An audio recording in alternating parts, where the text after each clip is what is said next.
Thousands around the world protest George Floyd's death in global display of solidarity.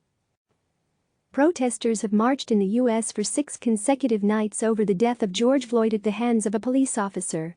Their anger over the killing of the unarmed black man has now spread worldwide. Over the weekend, demonstrators gathered in London, Berlin, and Auckland, among other cities, to protest against police brutality in solidarity with the U.S. crowds.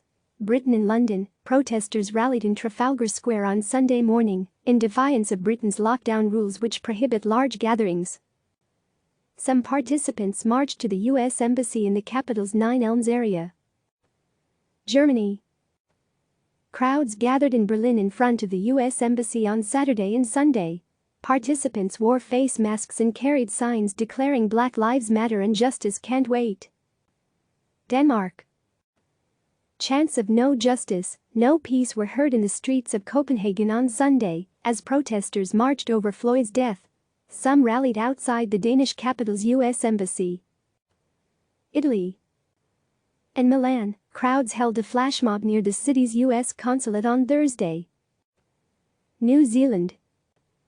Protests over Floyd's killing were held in multiple locations across New Zealand on Monday. Thousands held demonstrations and vigils in places including Auckland, Wellington, and Christchurch. Canada. Several protests were also held in Canada during the weekend as crowds rallied against alleged police brutality.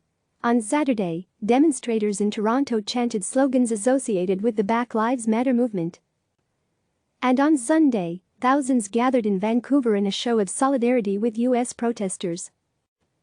Further international demonstrations are expected in the coming days as unrest in the U.S. continues over Floyd's death. At least 3 rallies have been planned in multiple Australian cities. One is scheduled in Sydney on Tuesday, one for Brisbane on Saturday and one for Melbourne on Saturday. Thousands have marked themselves as attending in each of the protests' Facebook event pages. Click subscribe to receive the latest news.